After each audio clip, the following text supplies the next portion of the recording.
Welcome to Politicos media. నేను మీ మహేష్. ప్రస్తుతం మనం ఇందిరా పార్క్ ఎదురుగా చేతి వృత్తుల కుల సంఘాలు కావచ్చు పెద్ద ఎత్తున ధర్నా చేస్తూ ఉన్నాయి.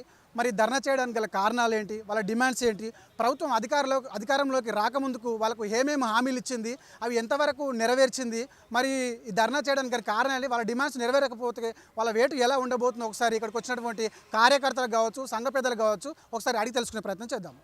ఉపాధ్యక్షుడు సుంకోజు యాదగిరిచారి నా పేరు. విశ్వకర్మ వృత్తి సంఘ రాష్ట్ర ఉపాధ్యక్షుడిని. మాకు అనేకమైనటువంటి సమస్యలు ఉన్నాయి. ఇండ్లు లేవు, రేషన్ కార్డులు లేదు, చదువు లేదు, అనేకమైన గంటడు భూమి లేదు, అనేక సమస్యల మీద కట్టుమిట్టాడుతున్నాం. కంచరి వృత్తిదారులకు కూడా ఇండ్లు లేవు, అన్ని కిరాయిలకే, షాపులు కిరాయికే, అనేకమైనటువంటి ఇబ్బందులు పడుతున్నారు. అబ్బాయిలను కూడా చదువుకునే పరిస్థితి లేదు. మా వృత్తి మొత్తం అడిగంటుతుంది. మాదే కాదు, గీత కార్మిక సంఘం అంతే ఉంది, మత్స్య కార్మిక సంఘం అంతే ఉంది. ఏ సంఘం చూడబోయినా అప్పుడున్న పరిస్థితులకు ఇప్పుడున్న పరిస్థితులకు చాలా కష్టంగా ఉన్నాయి. ఒక కళ్ళు గీత కార్మికులు 300 ఎక్కెతాన, ముగ్గురు కూడా తాళ్ళు ఎక్కుతలేరు. కళ్ళు తాగేటోళ్ళు లేరు, అంతా మందుకు ఎగబడి కళ్ళు తాగేటోళ్ళు లేరు. ఆ గీత కార్మికులందరూ రోడ్డు మీద పడుతున్నారు. చాకలి వృత్తిదారులు సైకిళ్ళ మీద తీసుకొచ్చి బట్టలు ఉతికేది, గాడిదల మీద తీసుకొచ్చి బట్టలు ఉతికే, ఆ వృత్తి దెబ్బతిన్నది. సిటీలకు వెళ్ళి తీసుకొచ్చి బట్టలు ఉతికి జీవనం కలుపుకునేది. వృత్తి దెబ్బతిన్నది. వృత్తిని కాపాడేటోళ్ళే లేరు. ఆ గవర్నమెంట్ ఆఫీసర్లు వాళ్ళు ఇష్టం వచ్చిన వాళ్ళని పెట్టుకుంటారు. నిజమైన వృత్తిదారులకు విద్యను కల్పిస్తలేరు. మంగళి వృత్తిదారులకు కూడా నిజమైన వృత్తిదారులకు వృత్తి కల్పిస్తలేరు. అనేకమైనటువంటి ఇబ్బందులు ఉన్నాయి. ఆ ఇబ్బందుల కోసమే ధర్నా చేసినాము. బడ్జెట్ కూడా ఆషామాషిగా పెడుతున్నారు. మేము మొన్న పోయి ఎన్క్వైరీ చేస్తే ఏముంది, ఒక బడ్జెట్ కేటాయించారు. ఆ కేటాయించిన బడ్జెట్ను కూడా మా ప్రజలకు వినియోగించరు. అటువంటి వేరే పక్కదారిని పట్టిస్తున్నారు. దీనికోసం అనేకమైనటువంటి ధర్నా చేసి మేము ఈ 25,000 కోట్ల రూపాయలు సాధించుకుంటాని అసెంబ్లీలో పెట్టాలని రేవంత్ రెడ్డిని మేము విజ్ఞప్తి చేస్తున్నాం. అది ఈ పోరాటం ఇంతటితోనే ఆగదు. బాడ్సలు, ఉలి బాడ్సలు, ఇస్త్రీ పెట్టెలు ఇవన్నీ తీసుకొని వచ్చి మేము పెద్ద ఎత్తున రజకులు కూడా బట్టలు తీసుకొని వచ్చి అనేకమైనటువంటి కళ్ళు గీత కార్మికులు అనేకమైనటువంటి వచ్చి వృత్తిదారులు అందరూ వచ్చి పెద్ద ఎత్తున పోరాటానికి దిగుతారు. మీరు బడ్జెట్ కేటాయిస్తేనే మంచిది రేవంత్ రెడ్డి, లేకపోతే పెద్ద ఎత్తున ఈ పోరాటం జరుగుతుంది. మేము ఇంతటితోటి ఆగం, ఇది ఛాలెంజ్ చేసి చెప్తున్నాం. మేము వృత్తిదారులం అందరినీ. మరి ధర్నాలో భాగంగా చూసుకున్నట్లయితే రజక సంఘ అధ్యక్షులకు రజక సంఘానికి సంబంధించినటువంటి మరొక అధ్యక్షుడు రావడం జరిగింది. మరి వాళ్ళ సమస్యలు ఏంటో, వాళ్ళ డిమాండ్స్ ఏంటో వాళ్ళని కూడా అడిగి తెలుసుకునే ప్రయత్నం. సార్, ఎక్కడి నుంచి వచ్చినారు, ఏం పేరు? నా పెండ్యాల ఉమేష్. నేను రజక వృత్తిదారుల సంఘం రంగారెడ్డి జిల్లా నాయకుని. గతంలో 2 సంవత్సరాల నుంచి టీఆర్ఎస్ గవర్నమెంట్ నుంచి మాకు ఉచిత కరెంటు ఇచ్చారు, 250 యూనిట్లు. అప్పటి నుంచి కూడా మాకు బిల్లులు కట్టలేదు. మరి మాకు సరైన బిల్లు లేవు. మరి మంగళి వాళ్ళకు, మాకు రజకులకు మరి 250 యూనిట్లు ఇస్తానన్నారు. మరి ఇప్పటిదాకా జీరో బిల్ రాలేదు. దాని గురించే వచ్చాము మేము, దాని గురించే డిమాండ్ చేస్తున్నాము. మరి 25 కోట్లు మరి శాంక్షన్, 25,000 కోట్లు మరి బీసీలకు మరి శాంక్షన్ చేసినటువంటి మరి ఇప్పటిదాకా ఎన్ని ఖర్చు పెట్టారు, ఎన్ని లెక్క మనకు తెలవాలి కదా. మరి మా వృత్తిదారుల సంఘం అడుగుతున్నది. ఇలా మేము అందుకే మేము ధర్నా చేయడానికి వచ్చినాము. మరి ఇది తొందరగా మరి దీన్ని మార్చు లాస్ట్ వరకల్లా దీన్ని మాకు ఇచ్చిన బడ్జెట్ని తొందరగా కేటాయించాలని కోరుకుంటున్నాం. మీ రజక సంఘం తరఫున మీరు ప్రత్యేకంగా ఇన్ని వేల కోట్లని అట్లాంటి ఏమైనా డిమాండ్ చేస్తున్నారు? మాకు రజక వృత్తిదారుల నుంచి మాకు కనీసం ఒక 10,000 కోట్లు 15,000 కోట్లన్న బడ్జెట్ కేటాయించాలి అని చెప్తున్నాము. మాకు 60% ఉన్నటువంటి బీసీలం మేము. మరి మా బీసీలకు ఎంత 42% కూడా మాకు లేదు, ఏది లేదని కోరుకుంటున్నాం. మాకు తక్షణమే ఇవ్వాలి, మా రిజర్వేషన్ మాకు కావాలి, మాకు ఓట మాకు ఇవ్వాలి అని చెప్పి కోరుకుంటున్నాం మేము. నా పేరు వరకాల బాలరాజు, రంగారెడ్డి జిల్లా కల్లుగీత సంఘం జిల్లా అధ్యక్షుడిని. కల్లుగీత కార్మికులు చాలామంది చనిపోయినటువంటి పరిస్థితి ఉంది. వాళ్ళే మొత్తం ఒక 14 కోట్ల రూపాయలు ఇవ్వాల్సి ఉంది. ఇప్పటికీ ప్రభుత్వం మొన్న కల్లుగీత సంఘం తరఫున నిరాహారదీక్ష చేయడం జరిగింది ఇందిరా పార్క్ దగ్గరనే, పోయిన నెల 17వ తారీఖున. అప్పుడు తెల్లారే 3,02,25,000 ప్రకటించడం జరిగింది. ఇంకా మిగతా డబ్బులు మాత్రం ఇవ్వాల్సి ఉంది. అదేవిధంగా గీత కార్మికుల సంక్షేమానికి 5,000 కోట్లు రాష్ట్ర ప్రభుత్వం ప్రవేశపెట్టాలని చెప్పేసి కూడా మేము డిమాండ్ చేయడం జరిగింది. కేంద్ర ప్రభుత్వం ప్రతి సొసైటీ డెవలప్మెంట్ కోసం 20,000 రూపాయలు కూడా ఇవ్వాలని, చెట్ల పెంపకానికి అదేవిధంగా చెట్ల పెంపకానికి ఒక 5 ఎకరాల భూమిని ఇవ్వాలని చెప్పేసి కూడా మేము డిమాండ్ చేస్తూ ఉన్నాం. అదేవిధంగా మన కల్లుగీత కార్మికులు చాలామంది ఇవాళ వృత్తి కోల్పోతూ ఉన్నారు. రియల్ ఎస్టేట్ పేరుతోటి అనేక చెట్లు లేకుండా అయిపోతూ ఉన్నాయి, కొడతా ఉన్నారు. ఆ 5 ఎకరాల భూమి ఇచ్చి చెట్ల పెంపకాన్ని చేపడితే వృత్తి రక్షించినట్టు అవుతుందని చెప్పేసి మేము డిమాండ్ చేస్తూ ఇవన్నీ మాకు అమలు చేయాలని చెప్పేసి రాష్ట్ర ప్రభుత్వాన్ని డిమాండ్ చేస్తూ నేను ముగిస్తున్నాను. సార్, మీ కోరికలు, మీ డిమాండ్స్ అయితే ఏవైతే ఉన్నాయో ఆ డిమాండ్స్ కూడా నెరవేర్చకపోతే మీ వేటు ప్రభుత్వం పైన ఎలా ఉండబోతుంది? ఈ డిమాండ్స్ ఈ అసెంబ్లీలో మాకు ప్రతిపాదన చేయకపోతే మాత్రం మేము మళ్ళీ అసెంబ్లీని ముట్టడించాలని చెప్పేసి కూడా ఇదివరకే మేము ప్రకటించడం జరిగింది.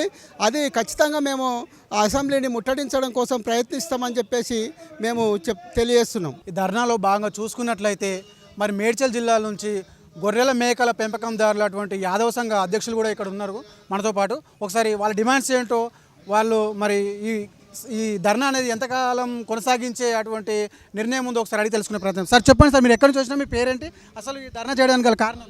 నా పేరు మధుకర్, మన గొర్రెల మేకల పెంపదారు సంఘం రాష్ట్ర సహాయ కార్యదర్శి. అన్ని వృత్తిదారుల సంఘాల ఆధ్వర్యంలో ఈ ధర్నా నిర్వహించడం జరుగుతూ ఉన్నది. ప్రధానంగా గొర్రెల మేకల పెంపదారు సంఘం డిమాండ్ ఏంటంటే, రాష్ట్రంలో కాంగ్రెస్ ప్రభుత్వం అధికారంలో రాగానే ఉన్నటువంటి యాదవ కురుమలందరికీ కూడా 2 లక్షల రూపాయలు నగదు బదిలీ చేస్తామని చెప్పి హామీ ఇచ్చారు.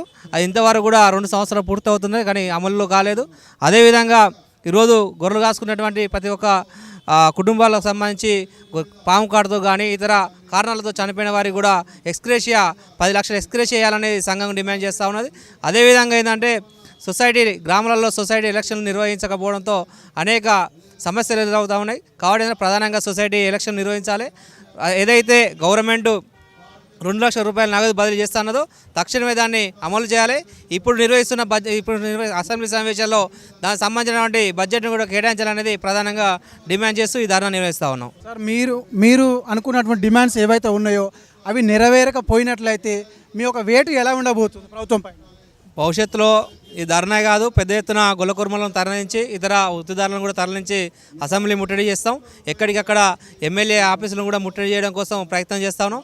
దాన్ని భవిష్యత్తులో మరింత పోరాటం చేయడానికి సిద్ధంగా ఉంటా ఉన్నాం. ధర్నా అనేది ఎంతకాలం నుంచి కొనసాగుతూ ఉంది? ఇప్పుడు ప్రభుత్వం వచ్చినప్పటి నుంచి ఎంతకాలం నుంచి మీరు సుమారుగా ఎంతకాలం నుంచి కొనసాగిస్తూ ఉన్నారు? కాంగ్రెస్ ప్రభుత్వం అధికారంలోకి వచ్చినప్పటి నుండి దశల వారీగా మా యొక్క సమస్యలను గుర్తించాలి, మాకు బడ్జెట్ కేటాయించాలని అనేక దఫాలుగా పోరాటాలు చేయడం జరుగుతూ ఉన్నది, ధర్నాలు చేయడం జరుగుతూ ఉన్నది. కానీ ప్రభుత్వం వీళ్ళు ఇదే విధంగా చేస్తారు, వీళ్ళు ఇంతే అని అనుకుంటారు. కాకపోతే భవిష్యత్తులో దీని పరిణామం వేరే ఉంటుందని ప్రభుత్వానికి హెచ్చరిస్తూ ఉన్నాం. సార్, ఈ మహాధర్నాలో భాగంగా చూసుకున్నట్లయితే మీ కళ్ళు గీత కార్మికుల యొక్క ప్రధాన డిమాండ్స్ ఏంటి? ప్రభుత్వం దీనిపైన వైఖరి ఎలా చూపబోతుంది? ప్రధానమైన డిమాండ్లు కల్లుగీత కార్మికులు నిత్యం ఎదుర్కొంటున్న సమస్యలు, కాంగ్రెస్ పార్టీ ఎన్నికలకు రాకముందు ఇచ్చిన హామీలు, తాడు చెట్టు మించి ప్రమాదవశాత్తు అంగవైకల్యం చెందిన మరణించిన 10 లక్షల రూపాయలు ఇస్తా అన్నారు. అదేవిధంగా 50 సంవత్సరాలు దాటిన గీత కార్మికులకి 4,000 రూపాయల వృద్ధాప్య పెన్షన్ ఇస్తా అన్నారు. 520 జీవో ప్రకారం ప్రతి సొసైటీకి 5 ఎకరాల భూమి ఇస్తా అన్నారు. తాటి ఈత ఉత్పత్తుల కేంద్రాలు, నిరుద్యోగంగా ఉన్న యువకులకి, వృత్తి చేసి రిటైర్డ్ అయిన వృద్ధులకి ఉపాధి అవకాశాలు కల్పించడానికి తాటి ఈత ఉత్పత్తుల కేంద్రాలు రాష్ట్ర కేంద్రంలో, అదేవిధంగా అన్ని జిల్లా కేంద్రాల్లో ఏర్పాటు చేస్తామని చెప్పారు. అదేవిధంగా పాపన్న విగ్రహాన్ని హైదరాబాద్ నడిబొడ్డున ట్యాంక్ బండి మీద ఏర్పాటు చేస్తున్నారు. అదేవిధంగా జనగామ జిల్లాని పాపన్న జిల్లాగా గెజెట్ విడుదల చేస్తామని చెప్పారు. అదేవిధంగా కళ్ళుకు మార్కెట్ సౌకర్యం కల్పిస్తా అన్నారు. ఇంతవరకు అది అమలు కావట్లేదు. వృద్ధులకి వృద్ధాప్య పెన్షను 4,000 రూపాయలు ఇస్తా అన్నారు. ఇది అమలు చేయట్లేదు. ఇది ఈ రాష్ట్ర ప్రభుత్వం హామీని, వాళ్ళు ఇచ్చిన హామీని ఇంతవరకు నిలబెట్టుకోవట్లేదు. ఇప్పటికీ తాటి చెట్టు మీద పడి అంగవైకల్యం మంచానికి పరిమితమయ్యి చనిపోయి అనాథలుగా భార్యాభర్తలు, పిల్లలు ఇప్పుడు అనేక మంది జీవనోపాధి దూరమయ్యి కొట్టుమిట్టాడుతూ ఉన్నారు. వాళ్ళని ఆదుకునటంలో ప్రభుత్వం పూర్తిగా విఫలమైంది. రాష్ట్ర ప్రభుత్వము కల్లుగీత కార్మికులకు మరి అనేక హామీలను గతంలో ఇచ్చినప్పటికీ ఇప్పటి వరకు హామీలు నెరవేర్చడంలో పూర్తిగా విఫలమవుతా ఉంది. మరి గీతా కార్మికులకు సంబంధించి అన్ని గ్రామాలలో గౌడ సొసైటీలకు భవనాలు నిర్మిస్తామని చెప్పారు. మరి ఇక్కడ కూడా భవనాలు నిర్మించడం లేదు. బీసీ కార్పొరేషన్కు సంబంధించిన బడ్జెట్ కేటాయింపులు చేయకుండా గతంలో కల్లుగీత వృత్తిని బీసీ కార్పొరేషన్లో కలిపినప్పటికీ ₹1 కూడా నిధులు మంజూరు చేయలేదు. వ్యక్తిగత రుణాలు ఇప్పటి వరకు ఇవ్వడం లేదు. బీసీ రుణాలు మంజూరు చేయడం లేదు. ఈ కాంగ్రెస్ ప్రభుత్వం వచ్చిన తర్వాత మొత్తం వ్యక్తిగత రుణాలు అనేటి పూర్తిగా నిర్వీర్యమైపోయినాయి. ఫెడరేషన్లకు నిధులు లేకుండా ఉత్సవ విగ్రహాలుగా ఈ కార్పొరేషన్లు ఏర్పాటు చేయడం జరిగింది.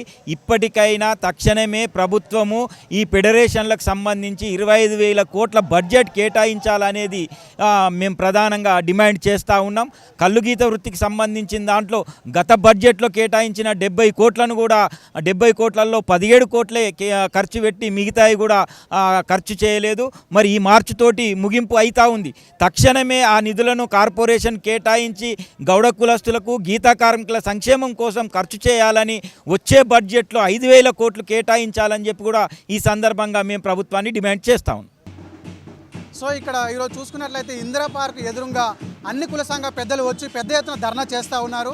మా ధర్నాకు సహకరించకపోతే పార్లమెంటును ముట్టడించే యొక్క స్వశక్తి ఉంటుందని చెప్పేసి, అంతేకాకుండా అందరు రాజకీయ నాయకుల ఇళ్లను కూడా ముట్టడిస్తామని చెప్పేసి చెప్తా ఉన్నారు. ప్రభుత్వం అధికారంలోకి రాకముందుకు మాకు అన్ని విధాలుగా సౌలభ్యాలు కల్పిస్తానని చెప్పేసి మాయమాటలు చెప్పి అధికారంలోకి వచ్చిన తర్వాత ఏ పనులు కూడా నెరవేర్చకుండా నిమ్మకు నీరెక్కినట్లు ప్రవర్తిస్తుందని చెప్తా ఉన్నారు. అంతేకాకుండా అన్ని కుల సంఘాలు పెద్ద ఎత్తున సాకలి, మంగలి, కమ్మరి, కుమ్మరి, గౌడు, గొండ్రు, పద్మశాలి, వడ్రంగులతో పాటు కూడా మరియు చేతి వృత్తుల వాళ్ళు బ్యాండ్ మేళాలు కావచ్చు, ఒగ్గు కథ కళాకారులు కావచ్చు, గొర్రెల మేకల పెంపకందారులు కావచ్చు, మత్స్యకారులు కావచ్చు పెద్ద ఎత్తున వచ్చి వాళ్ళు ఇక్కడ ధర్నా నిర్వర్తిస్తూ ఉన్నారు. మరియు మాకు 25,000 కోట్ల బడ్జెట్ను ప్రవేశపెట్టాలి.